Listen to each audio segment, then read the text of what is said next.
Okay, so we were working here, and basically I was having a hard time understanding how we decode these things, but I think that I found like a cheat sheet, binary cheat sheet. I think it was this one. Oh yeah, it's right there. So I'm not sure exactly how to say this. Filk maybe. Um, but they made this little cheat sheet, which is like pretty helpful, but it's like littered with ads, as you can see. Like, look at this. This is absurd. Um, so I reached out to them on the Erlang forums and mentioned that I could like rewrite this in tips. So I'm gonna do that at some point, but I'm not gonna do it right now. So anyway, in this, the like we want to basically want to match an integer.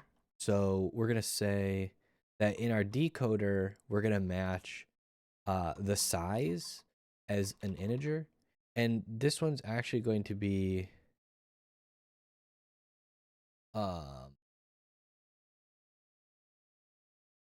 yeah, like this. And then if I understand correctly, this binary can be used to match anything. Match must be the size.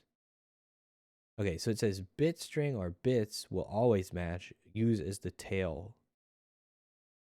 Anything match must be evenly divisible by 8. Really no. That's maybe fine.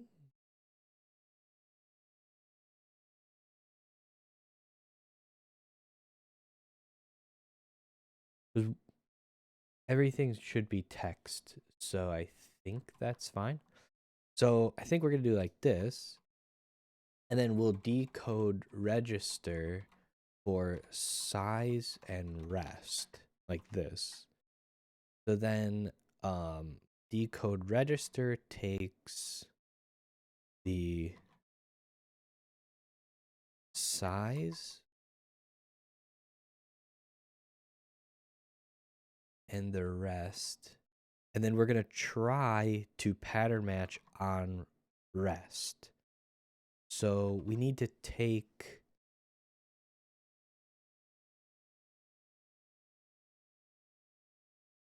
define a custom unit of length.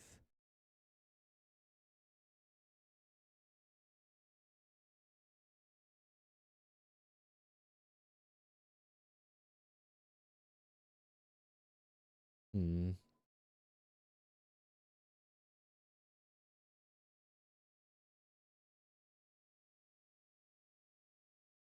Value size.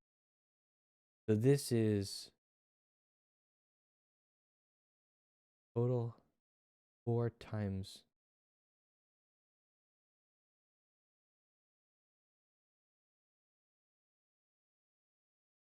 This website is horrid.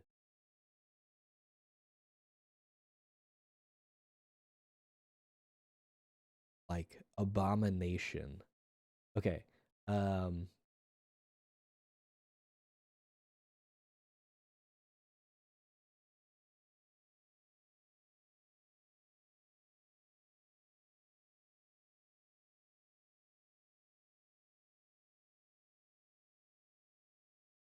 I'm not exactly sure what I need to do here, but I think I want to do um like username colon size times 8,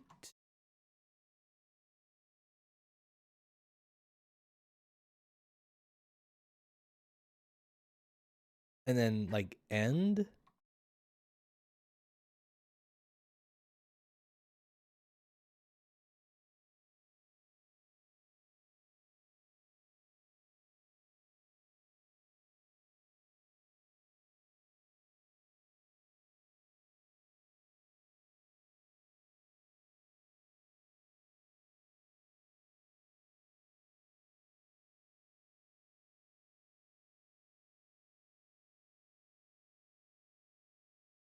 Why is this not bound?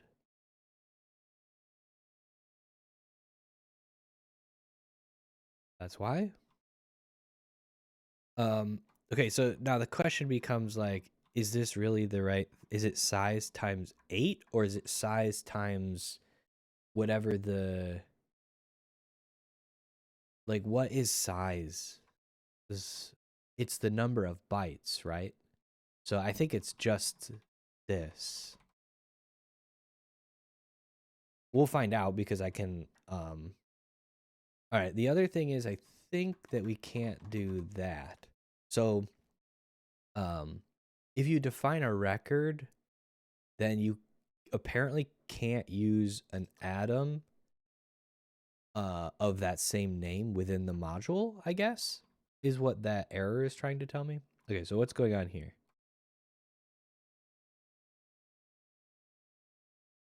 Right. So now we don't have. Okay. So I think that implies that we should do uh register contents.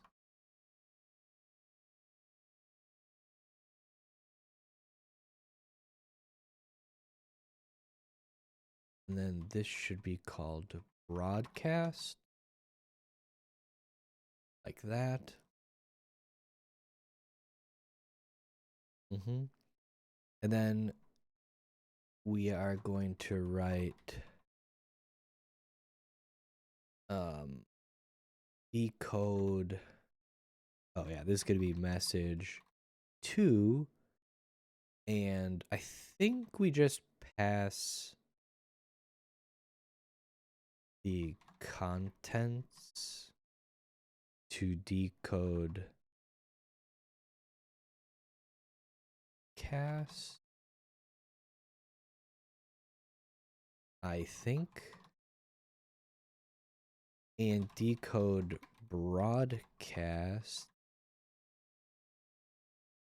is gonna take contents and we're just gonna parse some stuff from it. One thing that's a little weird here is that I wonder if I should do like, can I use maybe here?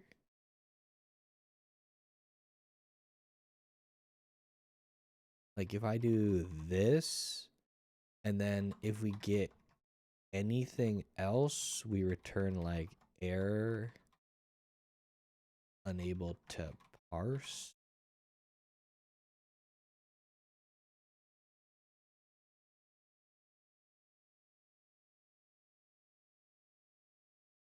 Something like this. The other thing is this should really just be like the empty list.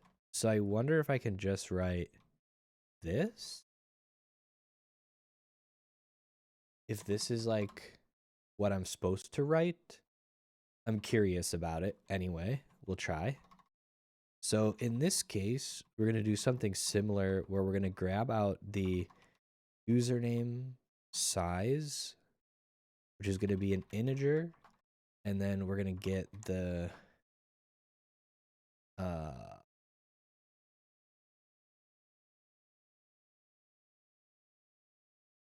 it'll be username and message binary contents, and then we can get the username with the username size, and then we can get the message size and and we can probably just say message size integer message binary.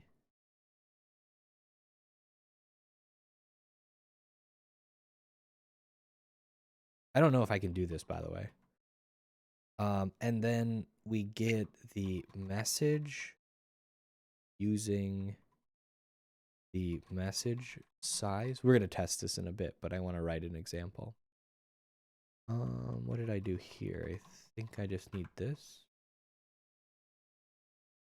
And else binary. Well, no, we want to try this.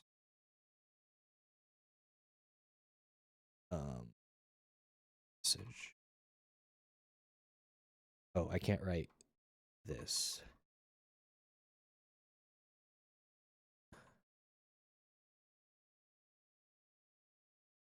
Okay. And then we're going to return a broadcast with the username and I think I called it the contents,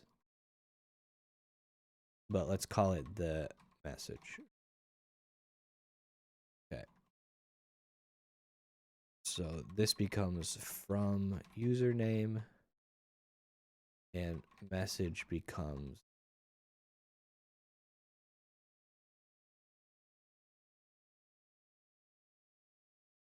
oh, their name. Okay. So anyway, this is my idea anyway. So we have a register message one.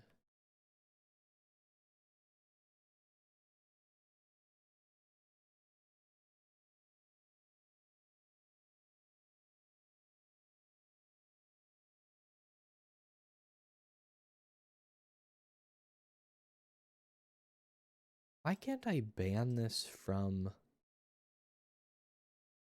this?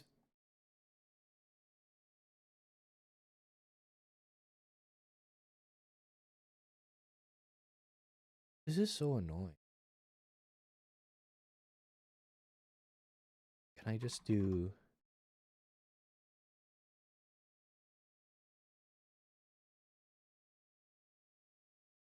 Okay, cool. Goodbye.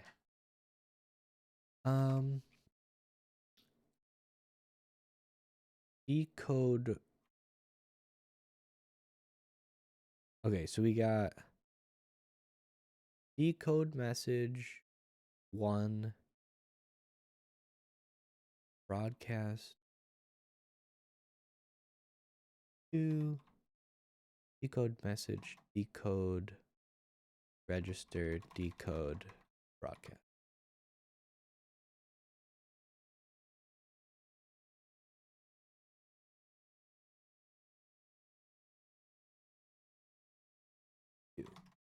Okay.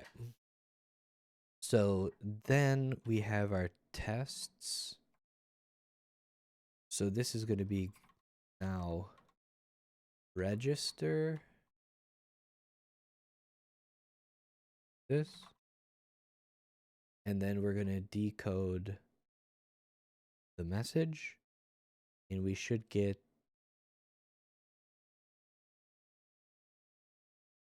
that. Oh, actually, we need to return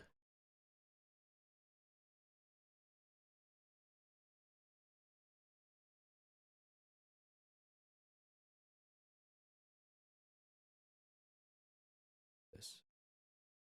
All right, what's this complaining about?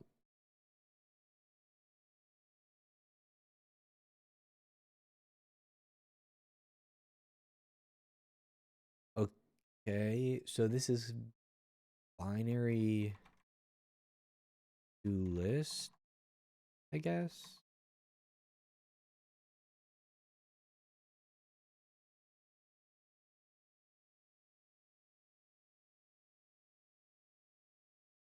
Do you do this?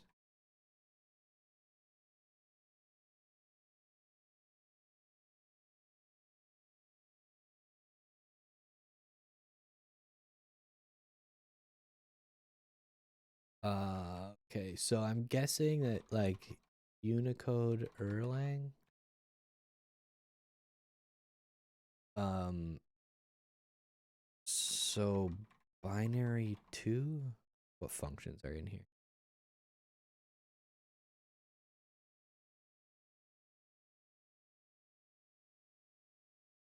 What's byte order mark? Um,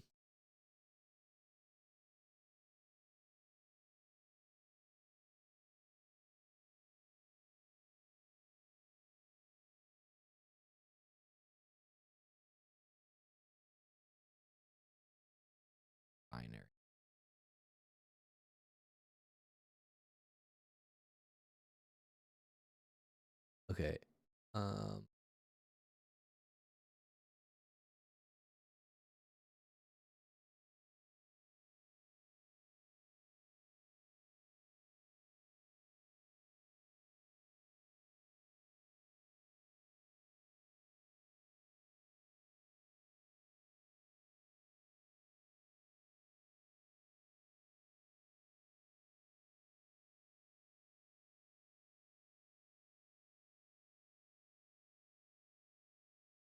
okay, so this suggests that this isn't going to work,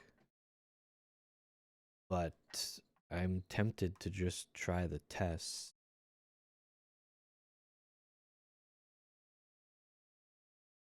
and see if it fails.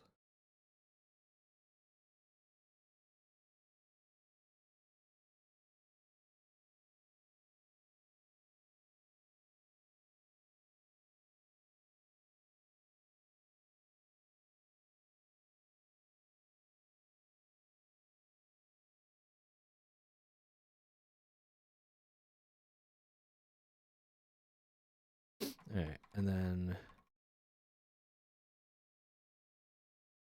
oops.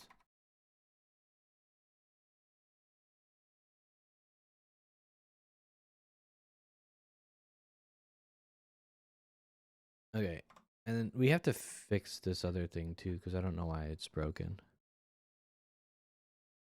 Okay, so we get error unable to parse, but we do get a message. So it's this. Okay, so let's go into here and start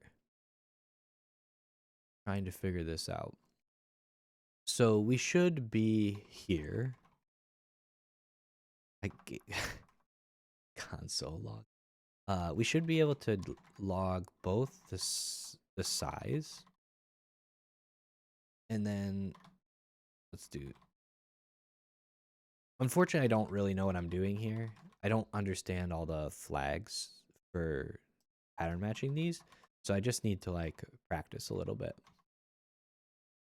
So also let's change this to else binary so that we can just see what it parses. So user name, if it works at all, like this. Okay, and then also let's pick suite test chat protocol so that we don't have to look at all the output every time. Okay. So we get that the size is 11.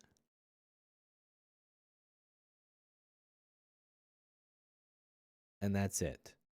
So this isn't working, basically.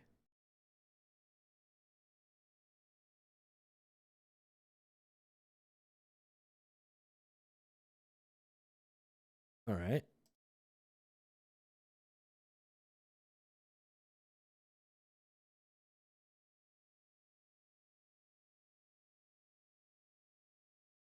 So this is 16. So I do think we need to multiply by 8.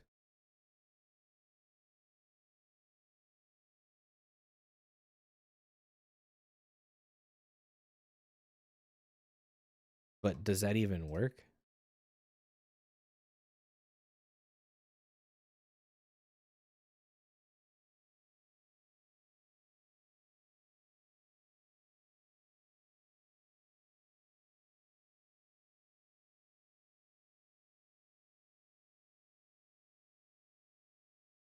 I mean, it parses something, but like this is not what we want to parse, right?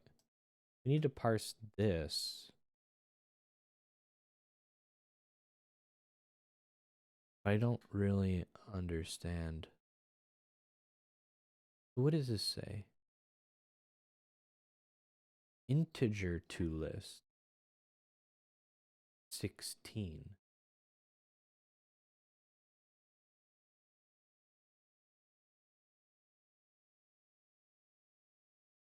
32-bit. Okay, that's byte to hex.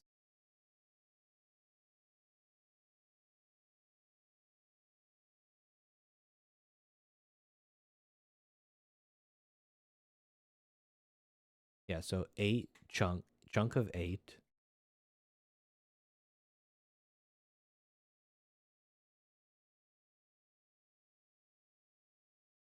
8 per chunk.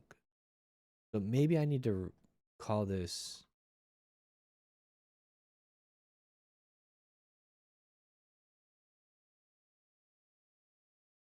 like this. What does this do?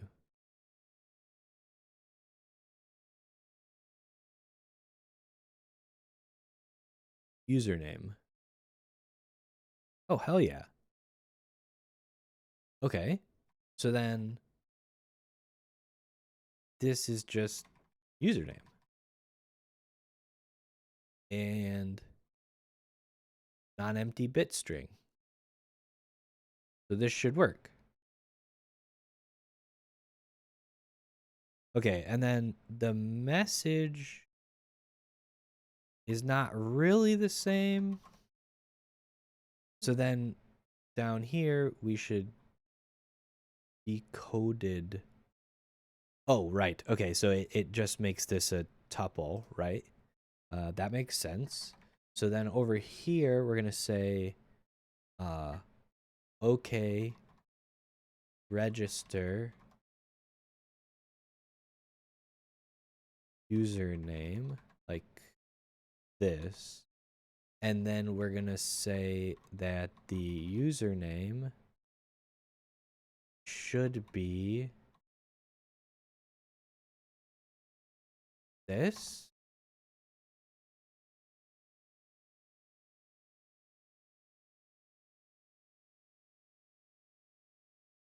Got false. Is it because this is supposed to be that?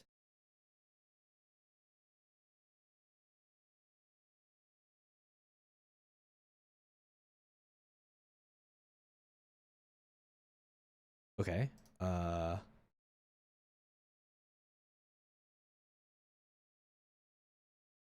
think what I want is assert equals, and I always do this. I write just regular assert, and then it prints like this, but it's like that's not a helpful error message. Expected got.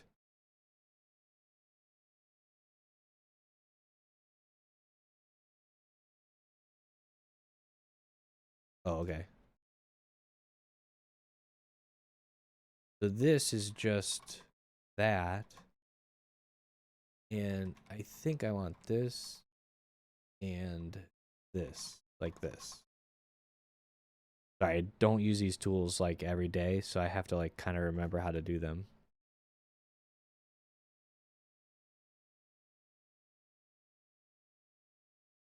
Line 11? Okay, so it's not expecting a binary. It already is a binary. So we just say contents like that. This becomes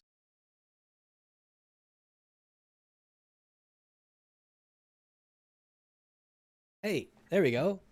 Nice. Okay. Progress. So let's write our other test.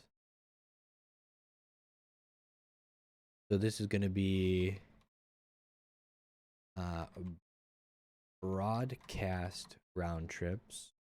And then we're going to broadcast to chiroptic or from chiroptical hello world.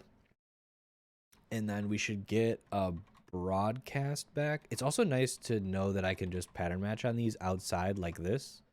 We should get a username, and let's call this contents. So we should get the username or like from username with, and then this becomes contents. And then we should assert that the from username is this, and we should assert that hello world is the message. And then this here, that should fail. because broadcast is not going to do this anymore. And we're going to say size username, size message. And then we need to decode this thing. Oh, okay. We also want to check the. So this should really be empty list. Like, if you like passes something we don't understand, we probably should not just throw away the extra stuff. We should just like do, fail. Okay, so we need to say yep. And then when we grab the size, we're going to say grab that binary. Then we grab the message size as an integer, the bin as a binary, and then we grab this as a binary.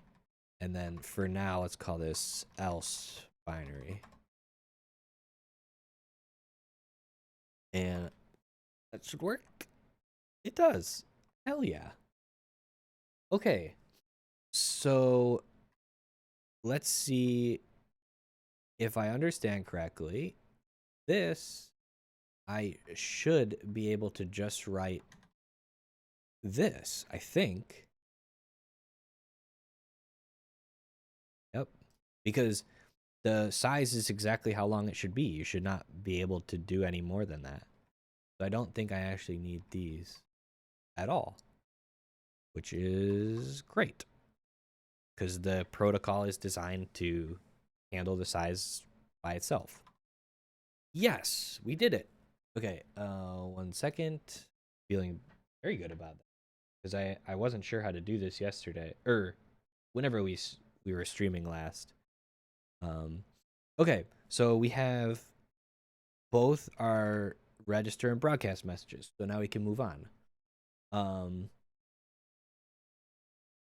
right. So decoding data into messages, we've done this. Okay. Yep. Okay, message rest if the given binary contains a well-formed message. Incomplete if there is no complete message in the binary, or error if the data is invalid. The rest value is blah, is whatever is left of the input binary after parsing a successful message.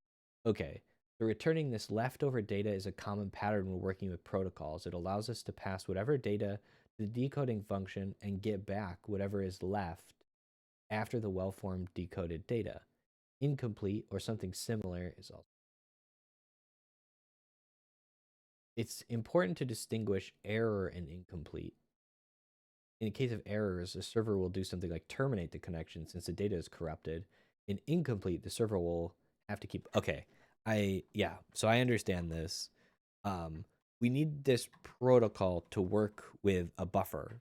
Like, if we were given more data, but like the message is not yet complete, then we want to like match that. So I think all we need to do to support that is in our decoder, we just say that we're going to take rest binary and we're going to say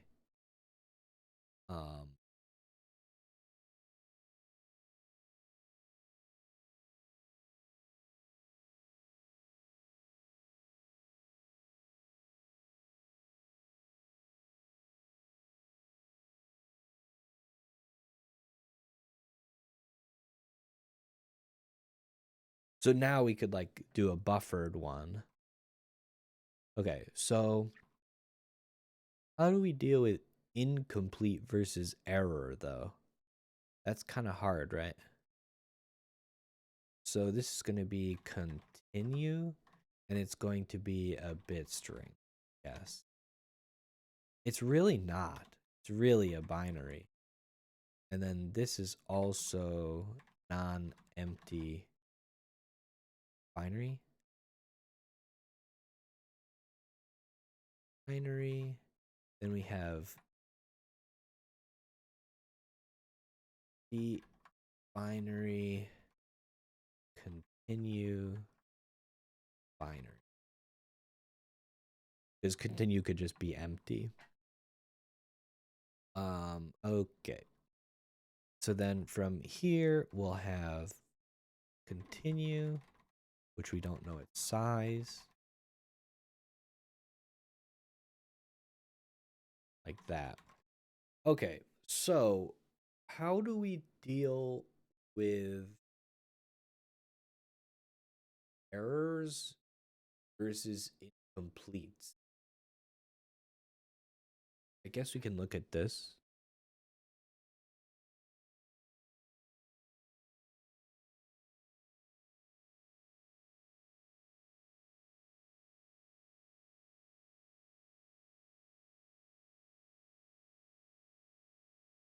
How do they say error in here?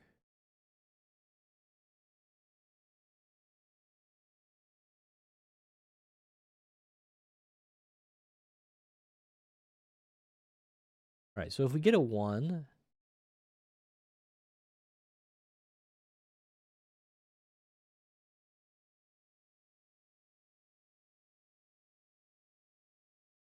if we get an empty, we're going to say incomplete.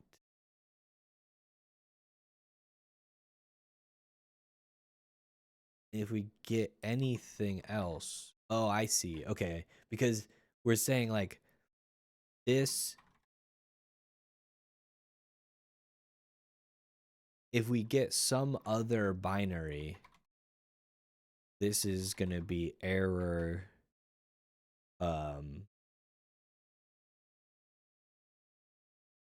like unknown message. Does that make sense? So it's like incomplete just means that we're buffered. I think one thing I find a little strange is like, yeah, let's read this a little more carefully now that we like have something working. See, this just tries to parse and then otherwise it's incomplete. I get it. Okay. I understand. So we need to make this the contents of the message. And this is going to decode content. Okay. Decode register. It's the contents.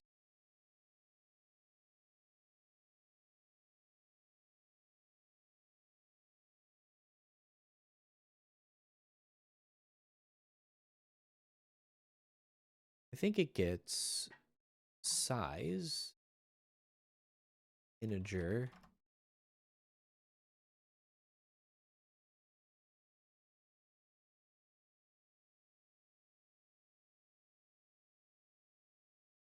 like this.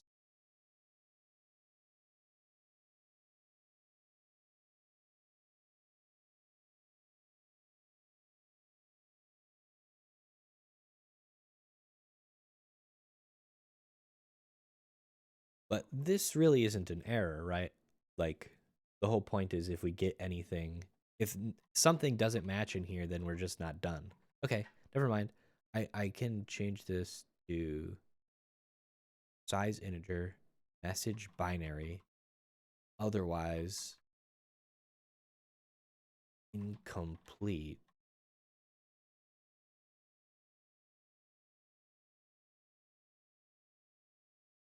Like this. Yeah.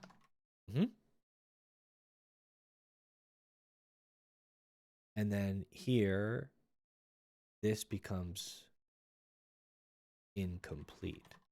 So we recognize the message, but we don't have enough of the data yet to parse it out. And then the continue is our new buffer, like this. Okay, I get it, I think. So I'm pretty sure this just still works. Oh, okay. It doesn't. We actually don't need. Well, we're gonna want those at some point. All right. Let's see here. Ah, yes. So in our tests, we now have um, this empty string at the end of these because that's how this should parse out now. Nice. Okay, cool. So that makes sense. Now we can deal with the buffered input, which I know we're going to get eventually. Okay, sweet. We won't use all these return values of decode message in our code for the chat server, but that's because we'll take advantage of the packet option to lift some weight off of our shoulders. Still, it's nice to think about these things when working with protocol code. We haven't defined chat message register or chat message broadcast yet. So let's do that in the next code snip. Okay, so these are just the structs that we're using, which I have already defined.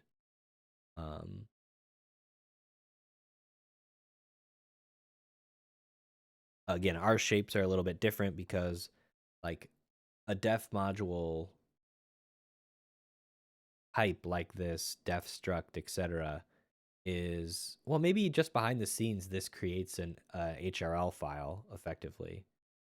Um, I don't know exactly what this compiles to, but it could just compile to a hurl file and then include the HRL files in the other compiled code. I don't know, but anyway, we have these defined uh, here effectively.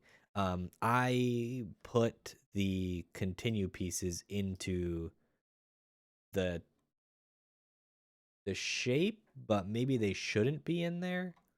And actually, I feel like that makes a lot of sense. We should remove these. Like they're not part of the data structure. So let's fix that really quick because I think I agree. So then we have this, this, that. Okay. This goes away. This goes here. This. And then goes there. That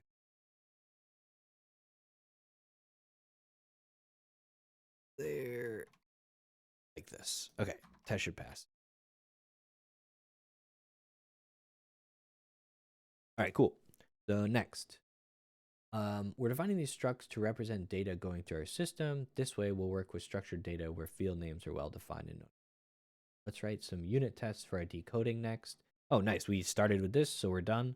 Um, I suppose we could do these tests too. Like, why not?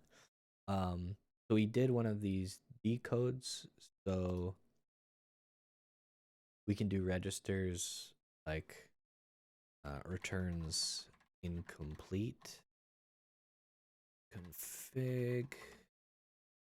So we're gonna do TCP chat server decode message empty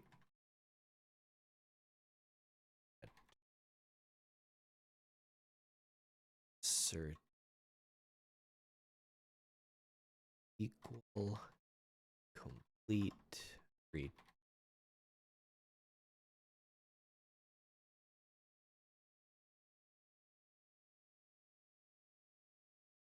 I don't want to give this a name, like a reasonable name. Whoops. I don't think we need to. Okay, and then returns error. Read.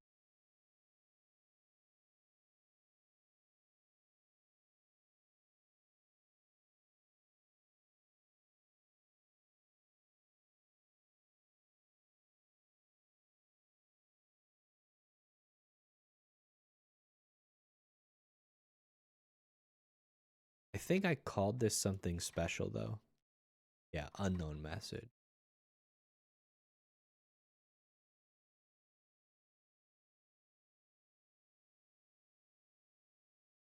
Okay.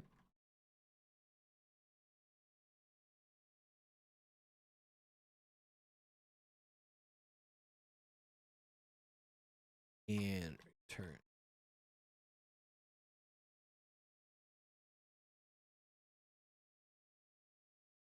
Huh.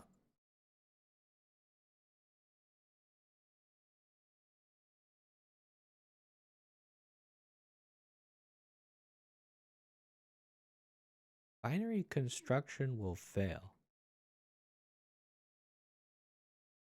because of type mismatch. Type mismatch.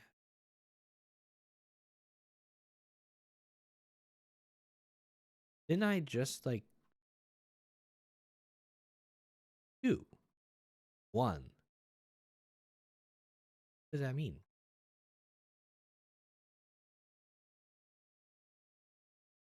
Is it be?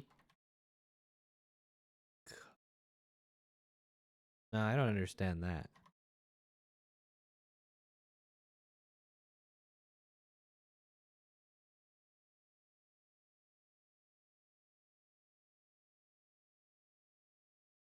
Line 29. Yeah, it's not happy about this. Okay, so let's do message, free, oh hi, binary.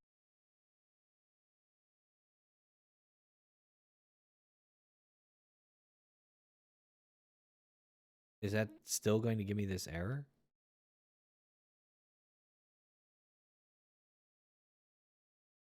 I don't understand this.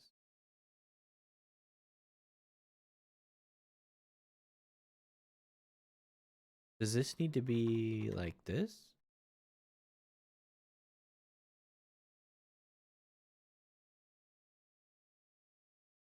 No? I don't understand this error. Am I stupid?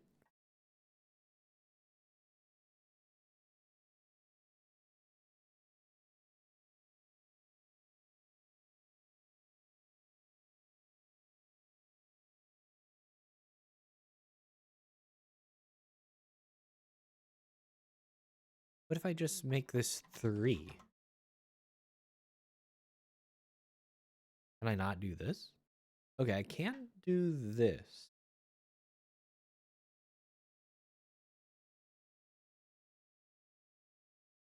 So do I need to do list to binary? Oh hi?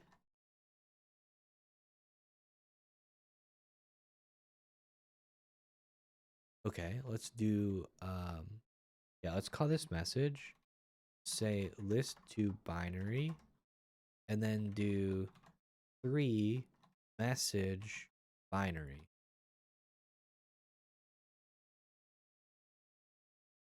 Like this. Is this right? Ah, okay, okay. So we can't like interpolate a string directly into this. Although I feel like I was able to do this before, so I want to poke around at this a little bit. What if we do this and then say list to binary oh hi? See, this is a syntax error. So how do we okay. Erlang interpolate string into binary instruction. Yes.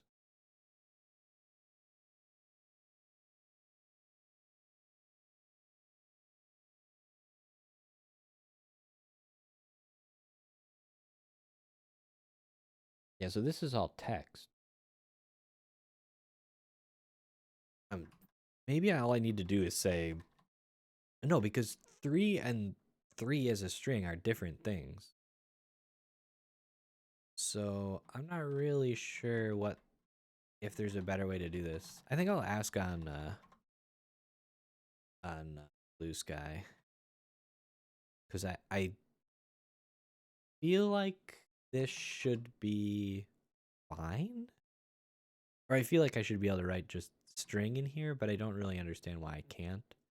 It probably has to do with the way um, bit strings work or something. No, because it can't be a bit string because it couldn't have a 3. If it was a bit string, you can only have 0 and 1s. So, yeah, not sure. Not exactly sure about this. I would have expected to be able to write something in there. See, like this one is the hexadecimal 3 with rest. So, anyway. Okay, so we have tests, cool. We have some verification, nice. Okay, let's move to the encoding side. I've already written my encoders, I think. So encode string, yep. Encode string, encode string. Um, we've already done this, as far as I know. We've done this.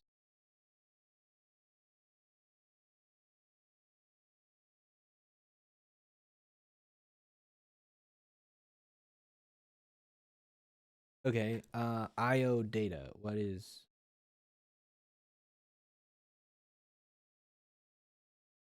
iodata?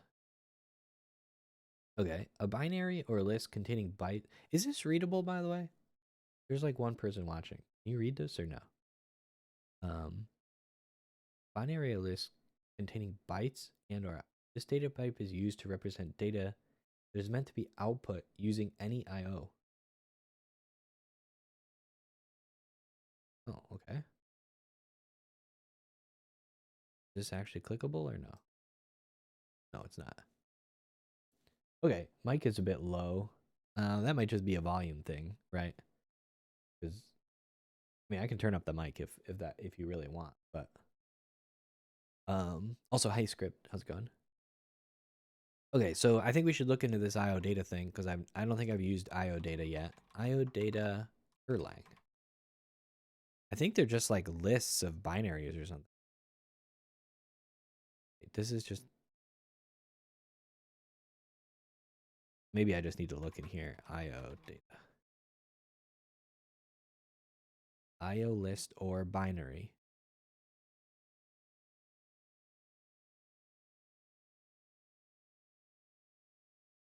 Um, there's nothing else in here about iodata. So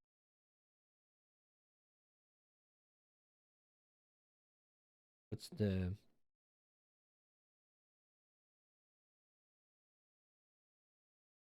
yeah, like that's what I'm wondering. So the only difference that I can see between like see how this line is like written as this syntax, right? So this is how you like build binaries in Erlang.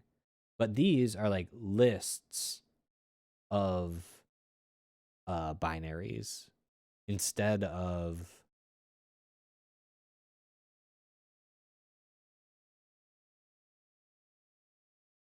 so yeah, I don't really know that this matters right now. But it's like it says a binary or list. It says the IO data thing we've used is more efficient than the binary in many cases. My guess is it has something to do with the way lists are handled. Okay, so IO data is a recursive data structure as it's defined in terms of IO data itself.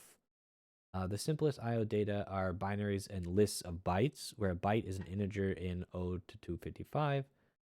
For example, these are valid IO datas. Yeah, so each of these are characters. I'm surprised there's no question mark on the O. I don't really know why that is. You can nest IO data within itself as deep as you want, and it remains valid IO data. There are only a few examples of how you could write the equivalent of the string. Okay, you can use IO data to binary in Elixir or IO list to binary in Erlang to convert IO data to a binary. For example, okay, but why does it exist? As we touched on before, the short answer is efficiency. The beam stores binaries as contiguous blocks of memory. Okay.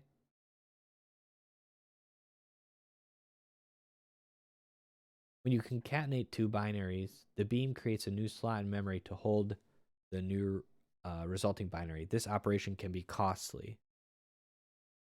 Now, here's our hello world. We put them together. We get a new contiguous block. Now, imagine doing that many times to build payloads like the ones in our chat protocol. Even something as simple as small as encode message would result in 5 binary concatenations. The reason iodata can be efficient in these cases is that putting items together in a list is cheap operation on the beam. Okay. Since lists are represented as linked lists, this means that each element in a list is stored independently in a different place in memory. Yep, we know this. Or, well, okay, maybe the person listening doesn't know. So I should keep reading. This means that each element is stored independently in a different place in memory, and the list is essentially a list of pointers to those memory locations. So, for example, when you put hello and world in a list together, the beam doesn't reserve a new area of memory. The following image should give you a visual idea. Yeah. Okay, so, but there's more as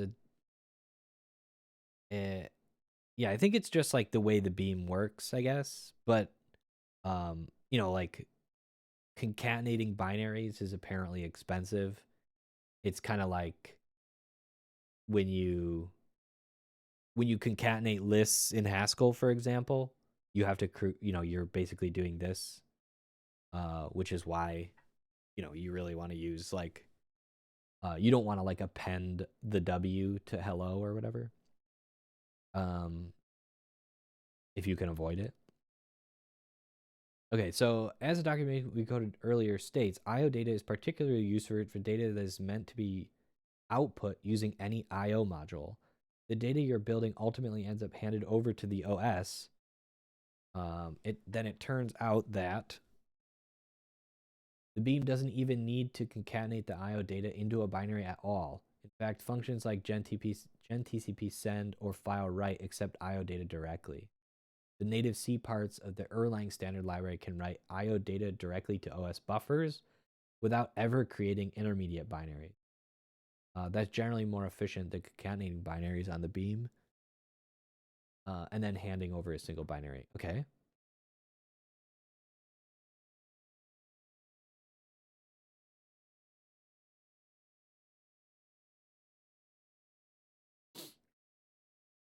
Okay, so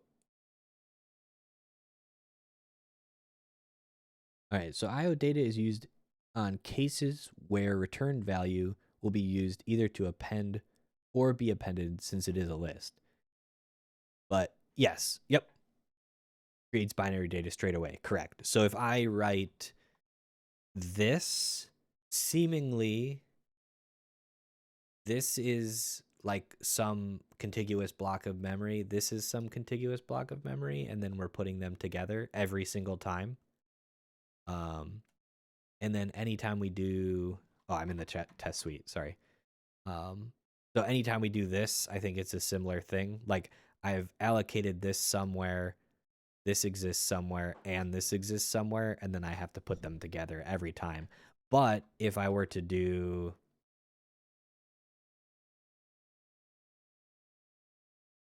this, apparently I don't have that problem.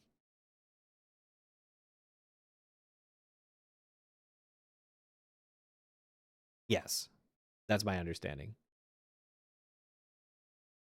Now one question will become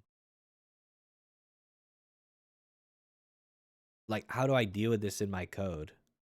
Because I now have these IO data things. Okay, so let's see if they talk about how you actually use this instead. All right, so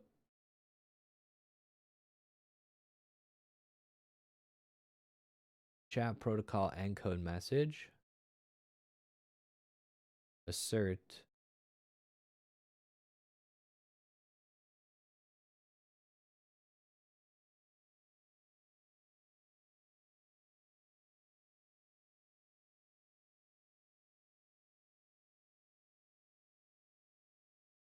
Um, all right. So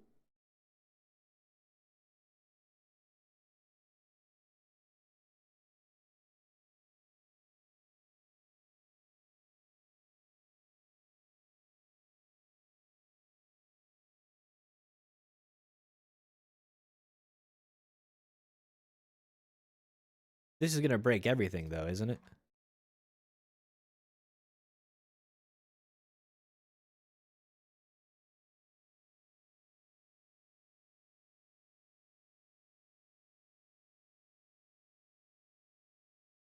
So this is what I don't understand because they're not dealing with this IO data.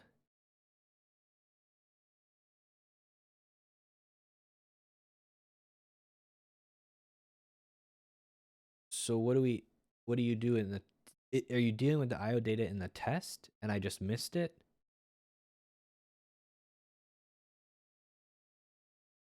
Maybe I just have to like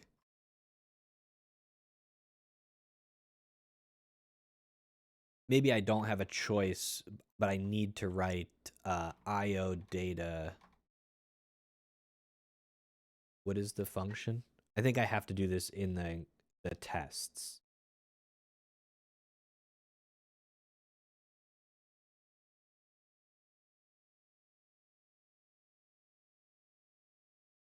Oh, they're not round tripping. Okay. I totally didn't read these. These aren't being round tripped. So that's why they don't have this problem. But we are round tripping. So, okay, let's go over here. I gotta find the function name. IO list to binary. So Erlang IO list to binary. Because effectively what we're going to do is we're going to send this over the network, right? This is going to go over the network, and then it's going to come back as a binary, and we're going to decode it. So let's move this to another line because this line's getting a little long. Yeah, that makes sense, I think. Oops.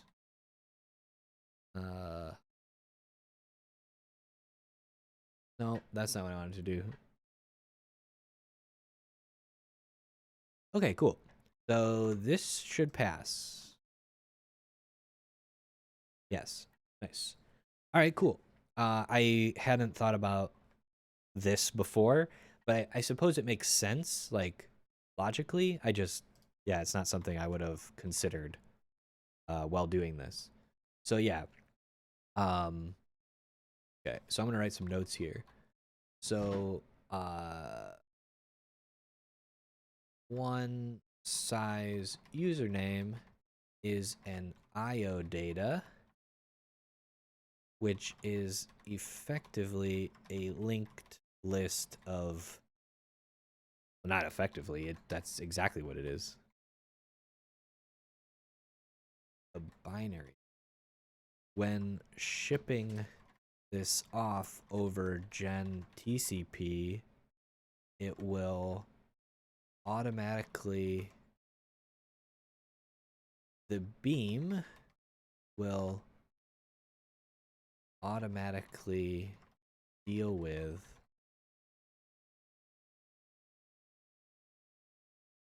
you can do type annotations. So I could do like we could say, let's see, let me see if I can do one really quick.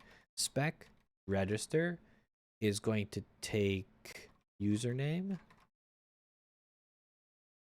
binary. I think it's like this. It's actually a non-empty binary, and it's going to return an IO data like that. I'm pretty sure. So the trick here is that if we look at the type definition of IO data, though, I'm pretty sure it's or binary IO data. Yeah, so it's either an IO list or I can just use IO list maybe. An IO list This is really hard to read.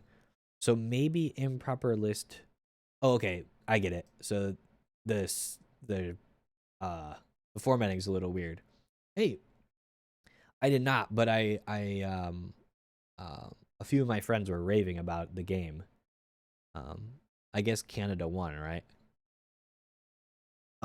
So yeah, I think we would actually want to use IO list and not IO data then, because that's really like what we're doing. So let's do that because that's like actually a good idea. So the username is a non-empty binary and the message is a non-empty binary, and we're going to return an IO list. Oh, this is broadcast. Yeah. Did Quinn Hughes end up playing? Because I saw some people talking about Quinn Hughes playing. As you know, I am a Canucks fan. I think you know that because you're a Boston fan, if I recall. All right. Anyway, that's a good idea. Adding this to give myself some ideas about this is an IO data. We specialize here.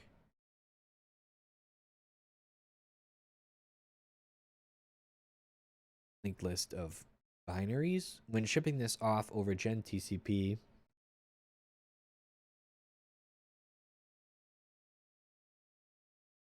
even though IO list is a type, it seems to be defined as a function. Yeah, it's kind of weird. The types are a little strange, I feel like.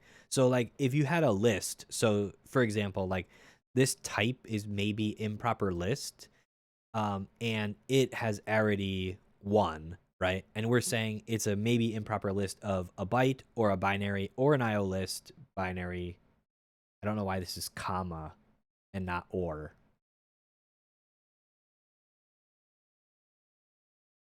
empty list apparently, which is also kind of interesting.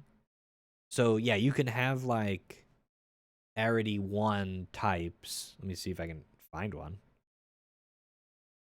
I don't know why there's none here. I would have guessed that you see at least one. Like list, for example. Even maybe improper list has arity 0.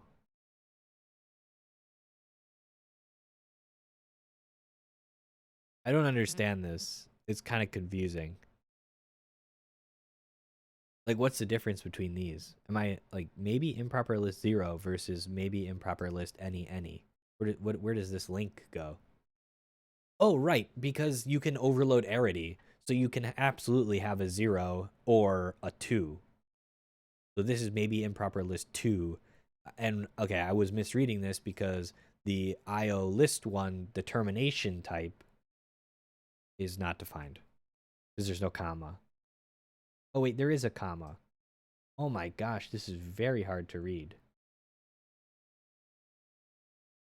Because this is the closing per. Anyway, I don't really understand exactly what's going on here. Because I wouldn't have expected this to have. Like, I see maybe improper list 0 and maybe improper list 2. But I don't see maybe improper list arity 1. So, yeah, definitely confused by that type there a little bit.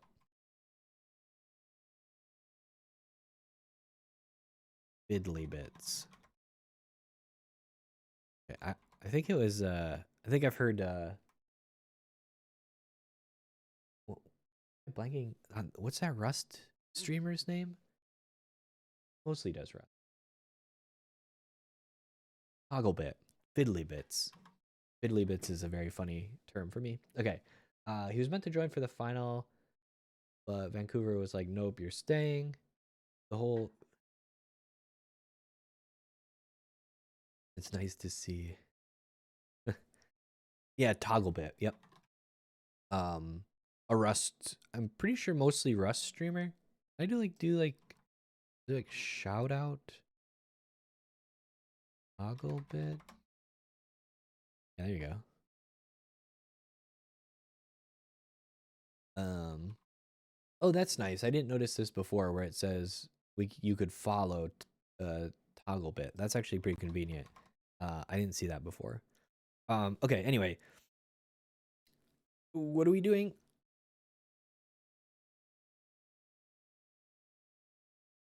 Nice. Yeah, Christoph, right? Um, I don't know Christoph's handle offhand. I've been watching Christoph as well. Okay, because it's like it's longer than you would expect, I guess. Um, so now we have this. Great, we're done. Okay, moving to server side. Nice. So now we have our chat protocol. We can decode and we can encode our messages. Amazing. Um, in this section we'll start. Oh, actually, what time is it? Where's my clock? Oh, it's right above. Oh my gosh, we need to go. Okay. So